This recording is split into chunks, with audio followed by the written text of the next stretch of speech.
আমাকে অনেকজন প্রশ্ন করেন যে ভাই ইউএসএ তে মান্থলি ইনকাম এবং এক্সপেন্স কত।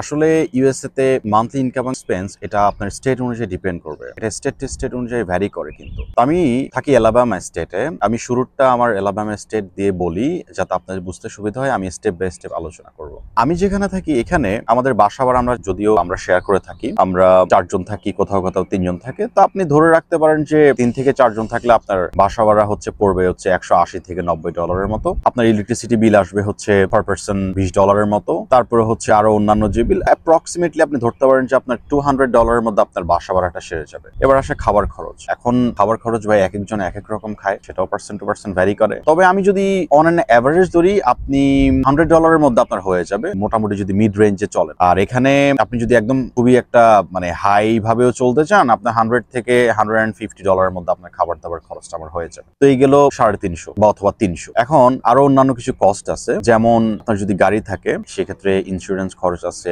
তেল খরচ আছে। তো ওভারঅল আমি বলবো যে এই স্টেটে আপনি যাদের ভেহিকেল নাই তারা 300 থেকে 350 মধ্যে আপনি মোটামুটি আরামসে আপনার হয়ে যাবে। আর যাদের কার আছে তারা ধরতে পারেন যে 350 থেকে 500 মধ্যে আপনাদের হয়ে যাবে। এটা লিভিং কস্ট টোটালি। এবার আসে আপনার টিউশন ফিসটা। এখন এই দিকে ইউনিভার্সিটি গুলাতে টিউশন ফিস গুলো এক এক রকম। আমাদের এই দিকে মাস্টার্স এর প্রোগ্রামে যারা করতেছে মোস্ট অফ দ্য টাইম আমি দেখলাম যে আপনার টিউশন ফিস 10 থেকে 12,000-এর মধ্যে, মাস্টার্স এবং ব্যাচেলার 10 থেকে 12,000 অথবা 10 থেকে 13,000-এর মধ্যে। আপনি ওইভাবে হিসাব ক্যালকুলেশন করে নেন যে আপনার টিউশন ফিস 10 থেকে 12,000 হয় ইয়ারলি, আর আপনার মান্থলি যাদের ভেহিকেল নাই তারা 300 থেকে 350-এর মধ্যে হয়ে যায়, যাদের ভেহিকেল আছে যাদের 350 থেকে 500-এর মধ্যে হয়ে যায়। এবার আসেন মোস্ট ইম্পর্টেন্ট, যেটা আপনার ইনকাম কত, আর্নিং কত। এই দিকের ওয়েজেসটা 9। এলাবামা স্টেটের ওয়েজেসটা 9। আপনি যদি অন ক্যাম্পাস জব করেন, আপনি সপ্তাহে 20 ঘন্টার জব এলিজিবল। আপনি যদি হিসাব করেন মান্থলি আপনি 80 ঘন্টা চাকরি করতে পারবেন, এন্ড ওইটাকে যদি আপনি হিসাব করেন অলমোস্ট $720 আপনি মান্থলি ইনকাম করতে পারবেন। এটা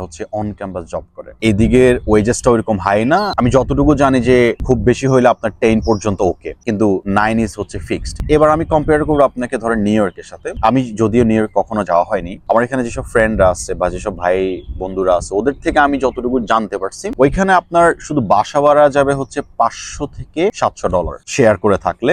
আপনার অ্যাকোমোডেশন যাবে খাওয়া খরচ যেটা $100 থেকে $150 যাবে। ওভারঅল আমি যতটুকু ওদের কাছ থেকে জানতে পারছি যে আপনার $1,000 লাগবে ওইখানে আপনার সার্ভাইভ করতে। ওইখানে আপনার পার্সোনাল ভেহিকেল লাগবে না, ওইখানে আপনি যেসব পাবলিক ট্রান্সপোর্টেশন গুলো আছে ওইগুলো ইউজ করতে পারবেন। আর এইদিকে এলাবামাতে পাবলিক ট্রান্সপোর্টেশন বলতে গেলে সেভাবে নেই, মানুষজন ওরা প্রাইভেট ভেহিকেল গুলো ইউজ করতে হয়। তো ওই দিকের ওই সুবিধাটা আছে নিউ ইয়র্ক সিটির দিকে, যে আপনি চাইলে পাবলিক ট্রান্সপোর্টেশন গুলো ইউজ করতে পারবেন, কোনো সমস্যা হবে না। নতুন করে আবার একটা ইনভেস্টমেন্ট লাগবে না পার্সোনাল ভেহিকেলের জন্য। তো আপনি $1,000 আশেপাশে আপনার লিভিং কস্টটা হয়ে যাবে। এবার আসে ওই দিকের ইনকাম কত। ওইদিকে আমি যতটুকু জানতে পারছি, ওইদিকে যদি আপনি অন ক্যাম্পাস জব করেন, আপনার ওয়েজেসটা শুরু হয় $15 থেকে $17 মধ্যে। ঘুরে ফিরে আপনি 80 ঘন্টা যদি অন ক্যাম্পাস মান্থলি আপনি চাকরি করেন, সপ্তাহে 20 ঘন্টা করে, আপনি মোটামুটি একটা অ্যামাউন্টের টাকা আপনি হিসাব করে দেখেন যে আপনি মোটামুটি $15 করে 80 ঘন্টা আপনার ওই টাকাটা আপনি পাবেন। সব জায়গায় সামারে আমরা যারা স্টুডেন্টরা, সামারে 80 ঘন্টা না, আপনি চাইলে 160 ঘন্টা চাকরি করতে পারবেন। যেমন আপনি সপ্তাহে তখন 40 ঘন্টা করতে পারবেন সামারে। এক্ষেত্রে আপনার সামারে যাদের কোনো ক্লাস নাই, যারা কোনো কোর্স নেয় না সামারে, আপনি চাইলে সপ্তাহে 40 ঘন্টা চাকরি করতে পারবেন। তো এখন প্রশ্ন হলো যে ভাই, মানুষজন টিউশন ফিস কিভাবে ম্যানেজ করে? ওরা এত কম ওয়েজে চাকরি করে, বা যারা আপনি কিভাবে ম্যানেজ করেন? প্রশ্ন হতে পারে না যে জাস্ট শুধু $720 পার মান্থলি আপনি কিভাবে সার্ভাইভ করেন? এখানে প্রথম সেমিস্টারে আমি সবসময় আমার ভিডিওতে বলে আসছি যে প্রথম সেমিস্টারের টাকাটা সবাই বাসা থেকে দিছি, প্লাস